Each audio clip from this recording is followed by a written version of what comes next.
ನಮಸ್ತೆ, ನಾನು ಡಾಕ್ಟರ್ ನರಸಿಂಹಯ್ಯ. ನಾವೆಲ್ಲ ಆರೋಗ್ಯವಾಗಿ ಬರಬೇಕು ಅಂತ ಬಯಸ್ತೇವೆ, ಬಹಳ ವರ್ಷ ಬದುಕಬೇಕು ಅಂತ ಕೂಡ ಬಯಸ್ತೇವೆ.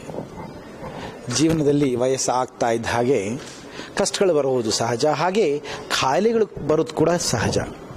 ಬಂದಾಗ ಒದ್ದಾಡೋದ್ರಲ್ಲಿ ಅರ್ಥ ಇಲ್ಲ, ಬರಲಿಕ್ಕೆ ಮುಂಚೆ ಅದನ್ನು ತಡೆಗಟ್ಟಿದ್ರೆ ಬಹಳ ಮುಖ್ಯವಾದಂಥ ವಿಚಾರ ಅದು. ಅದಕ್ಕೆ ನಾವು ಹೇಳ್ತೇವೆ ಜ್ಞಾನ, ನಾಲೆಡ್ಜ್ ಶುಡ್ ಬಿ ದೇರ್. ಮತ್ತು ಜ್ಞಾನವಿದ್ದ ಪಕ್ಷದಲ್ಲಿ ಅವೇರ್ನೆಸ್ ಅಂದರೆ ಜಾಗೃತಿ. ಈ ಲಕ್ಷಣಗಳು ಬಂದಾಗ ಈ ಒಂದು ಕಾರ್ಯವನ್ನು ನಾನು ಮಾಡಬೇಕು ಅಂತಕ್ಕಂಥ ಜಾಗೃತಿ ಇರತಕ್ಕಂಥದ್ದು ಬಹಳ ಮುಖ್ಯ. ಹಾಗಾಗಿ ಕೋಲೋರೆಕ್ಟಲ್ ಕ್ಯಾನ್ಸರ್ಸ್ ಅಂದರೆ ಕರಳು ಮತ್ತು ಗುದನಾಳಕ್ಕೆ ಸಂಬಂಧಪಟ್ಟಂಥ ಗ್ರಂಥಿಗಳು ಬರ್ತಕ್ಕಂಥದ್ದು ಸಹಜ. ವಯಸ್ಸಿನಿಂದ ಬರ್ತದ, ನಮ್ಮ ಒಂದು ರಿಸ್ಕ್ ಫ್ಯಾಕ್ಟರ್ಸ್, ನಮ್ಮ ಜೀವನ ಶೈಲಿಯಿಂದ ಬರ್ತದ, ಕೆಂಪು ಮಾಂಸದಿಂದ ಬರ್ತದ, ದೇಹದಲ್ಲಿ ಯಥೇಚ್ಛವಾಗಿ ಕೊಬ್ಬಿನ ಅಂಶದಿಂದ ಬರ್ತದ, ಧೂಮಪಾನದಿಂದ ಬರ್ತದ, ಜೊತೆಗೆ ನಮ್ಮ ಸಂಸಾರಗಳಿಗೆ ಆ ಒಂದು ಇತಿಹಾಸ ಇದ್ದರೆ ಆ ಕಾರಣಗಳಿಂದ ಬರ್ತದ. ಹಾಗಿದ್ದ ಪಕ್ಷದಲ್ಲಿ ತಮ್ಮ ಕರುಳಿನ ಸಮಸ್ಯೆಗಳೇನಾದರೂ ಆದಲ್ಲಿ ಸೂಕ್ತವಾದ ವೈದ್ಯನನ್ನು ಕಂಡಾಗ ನಮಗೆ ಪರೀಕ್ಷೆಗಳನ್ನು ಮಾಡಲಾಗ್ತದೆ. ಯಾರಿಗೆ ಲಕ್ಷಣಗಳಿಲ್ಲ ಅಂತಹವರಿಗೆ ಈ ಕೋಲೋಫಿಟ್ ಅನ್ನತಕ್ಕಂಥ ಒಂದು ಸಣ್ಣ ಪರೀಕ್ಷೆ, ಇದು ಮಲ ಪರೀಕ್ಷೆ, ನಿಮ್ಮ ಮನೆಯಲ್ಲೇ ಮಾಡ್ಕೋಬಹುದು ಅಥವಾ ವೈದ್ಯರ ಬಳಿ ಹೋಗಿ ಮಾಡ್ಕೋಬಹುದು, ಆಸ್ಪತ್ರೆಗೆ ಹೋಗಿ ಮಾಡ್ಕೊಳ್ಬಹುದು. ಒಂದು ಸಣ್ಣ ಚೂರನ್ನ ಅಂದರೆ ಒಂದು ಮಲವನ್ನು ತೆಗೆದು ಈ ಪರೀಕ್ಷೆಯನ್ನು ಮಾಡಿದಲ್ಲಿ ಅದರಲ್ಲಿ ರಕ್ತವಿದೆಯಾ ಇಲ್ವಾ ಅಂತಕ್ಕಂಥ ಒಂದು ಅಂಶ ಬೆಳಕಿಗೆ ಬರ್ತದೆ. ರಕ್ತವಿದೆ ಅಂತ ಬೆಳಕಿಗೆ ಬಂದಾಗ ಅದನ್ನು ತಾವು ವೈದ್ಯರ ಬಳಿ ತಗೊಂಡು ಹೋದರೆ ಅದರಿಂದ ಒಂದು ಕೊಲೊನಾಸ್ಕೋಪಿಯನ್ನು ಮಾಡಬೇಕಾಗ್ತದೆ.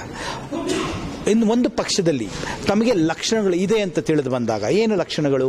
ಮಲ ವಿಸರ್ಜನೆಯಲ್ಲಿ ರಕ್ತ, ಮಲ ವಿಸರ್ಜನೆಯ ಅಭ್ಯಾಸದಲ್ಲಿ ಒಂದು ವ್ಯತ್ಯಾಸ, ದೇಹದಲ್ಲಿ ತೂಕ ಕಡಿಮೆ ಆಗ್ತಕ್ಕಂಥದ್ದು, ದೇಹದಲ್ಲಿ ರಕ್ತ ಕಡಿಮೆ ಆಗ್ತಕ್ಕಂಥದ್ದು, ಗುದದ್ವಾರದಲ್ಲಿ ಗ್ರಂಥಿ ಇರ್ತಕ್ಕಂಥದ್ದು, ಹೀಗೆಲ್ಲ ಇದ್ದ ಪಕ್ಷದಲ್ಲಿ ಕೋಲೋಫಿಟ್ನ ಅಂಥ ಅವಶ್ಯಕತೆ ಬರೋದಿಲ್ಲ. ಆಗ ಕೊಲೊನಾಸ್ಕೋಪಿ ಮಾಡಬೇಕಾಗ್ತದೆ. ಹಾಗಾಗಿ ಲಕ್ಷಣಗಳಿದ್ದ ಪಕ್ಷದಲ್ಲಿ ಕೊಲೊನಾಸ್ಕೋಪಿ, ಲಕ್ಷಣಗಳು ಇಲ್ಲದೆ ಇದ್ದ ಪಕ್ಷದಲ್ಲಿ ನಾನು ತಿಳ್ಕೋಬೇಕು ತೊಂದರೆ ಆಗ್ತಾ ಇದೆಯಾ ಅಂತಕ್ಕಂಥ ಪಕ್ಷದಲ್ಲಿ ಕೋಲೋಫಿಟ್ ಅನ್ನು ಬಳಸಬೇಕು. So Colofit is a screening tool. Colonoscopy is a gold standard for colorectal cancers for screening and evaluation. Thank you, sir. Namaste. I'm Dr. Ashwant. I'm a surgical oncologist from Apollo Hospital, Bangalore. So the intention of this program is to increase the awareness about colorectal cancer, which incidence is increasing very rapidly, especially in urban areas. So it is almost double in urban areas compared to the rural areas. So the ColoFit is a simple test on the stools, which is done at only once. You don't have to give a repeated samples. This helps us in detecting cancers at a pre-cancerous stage or at an early stage. So as they say, prevention is better than cure. If it is detected at an early stage, the treatment is very simple and you can go home in a single day itself.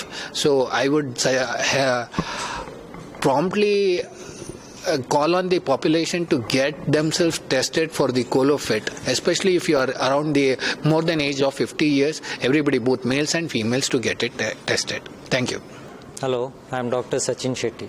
We have gathered here to discuss about the screening of colon cancer.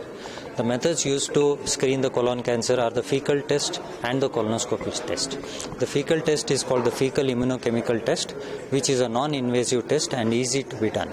If there is no family history or if it's an average risk, they can go ahead with that.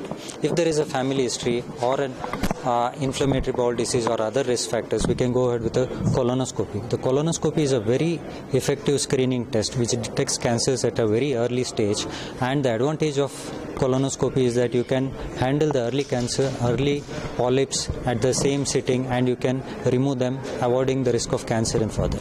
So we have advanced technology and advanced skills. Please make use of these settings and get the tumors detected at a very early stage to have a good life ahead.